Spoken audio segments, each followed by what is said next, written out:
ng Presidential Task Force on Media Security ang panghaharas ng ilang rallyista sa ilang mamamahayag sa kasagsagan ng protesta kahapon.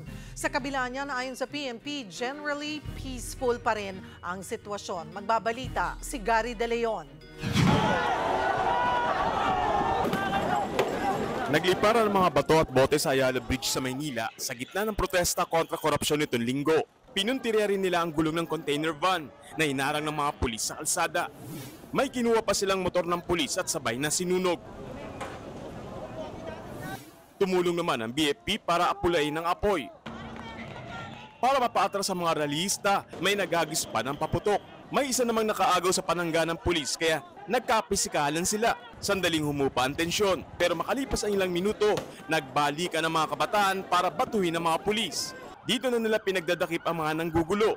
Para sa Malacanang, hindi mga rallyista ang mga ito kundi mga tulisan. Well, anyway, kitang-kita nyo naman, hindi to rallyista. Mga tulisan to eh. Kahit sa Mendiola, umulan din ng bato at molotov sa mga pulis. May nagsunog din ng isang bako. Nabuwag ng mga kabataan ng depensa ng mga pulis na binobomba naman sila ng tubig. Bago ito, dumating ang grupong kabataan at bayan muna. Nang matapos ang kanilang programa, sumugod na ang mga rallyistang nakamaskara at itim na damit.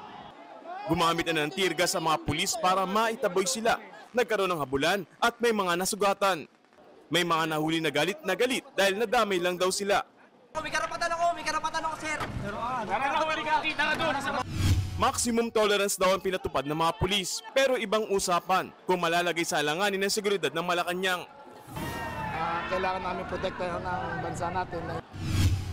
Bahagyang kumalma ang sitwasyon pero nang magmarcha sa Mendiola ang grupang Maisog, humalo na ang ilang ng gulo noong una at muling sinubukang gibain ang barikada ng mga pulis.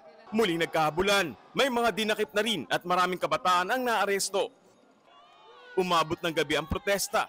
Sa gitna ng aking live report, may mga nanigaw at pilit na lumapit sa akin. May mga pulis namang umawat sa mga rallyista. Ayon sa grupo, hindi sila ang nanggulo sa lugar. Pasado alas 7 ng gabi, nakupgub na ng mga pulis ang Mendiola, Recto Avenue at Legarda Street. Isang establishmento naman ang nilusob ng ilang grupo. Nabasag ang salamin nito matapos pagbabatuhin. Galit na galit yung mga tao na sabi ko, ano naman kasalanan ng Sogo? Bakit naman pati yan inano pa? Ba't naman pati yan pinerwisyo? Sabi ko, bakit pinagbabasag pa? Hindi naman siguro ano sa kanila, hindi naman siguro naging perwisyo sa kanila nga itong Sogo. Agad nagpatupad ng curfew si Manila Mayor Isko Moreno mula alas 10 ng gabi hanggang alas 4 ng madaling araw para mabawasan ang mga tambay na kabataan sa kalsada. Ang mga magulang na ilang nadakip, nag-abang sa labas ng presinto. Ang ginang na ito, kambal daw na anak ang naaresto matapos sumali sa rally. Yayaan, barkadahan ng geng-geng, ayan, nag-geng tuloy sila. Si Tatay Raymond hindi mapakali dahil nawawala ang kanyang 13 anyos na anak. Nagtapon ng basura alas 8. Ngayon, pumunta sa may rekto. Curfew na raw alas 9, nasali sa damputan ngayon yung anak ko. 13 years old yung anak ko, ma'am. So nahuli po yung minor niyo pong anak, hindi Opo. po dahil sa rally, kundi dahil po sa curfew? O sa curfew po na ano. Ang sabi naman po ng DSWD, andyan naman daw po sa loob, pinapahintay lang po kami ngayon.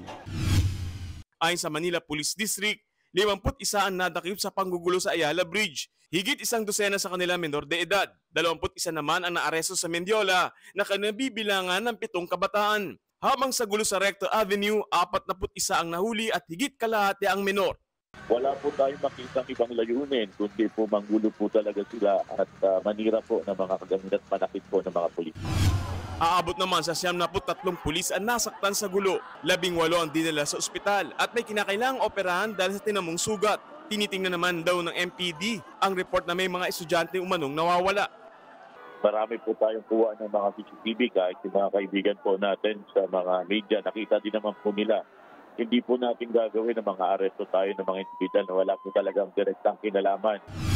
Payapa na raw ngayon ang sitwasyon sa Maynila pero nananatiling naka-full alert ang mga pulis. Para sa 1PH, Gary De Leon, News 5.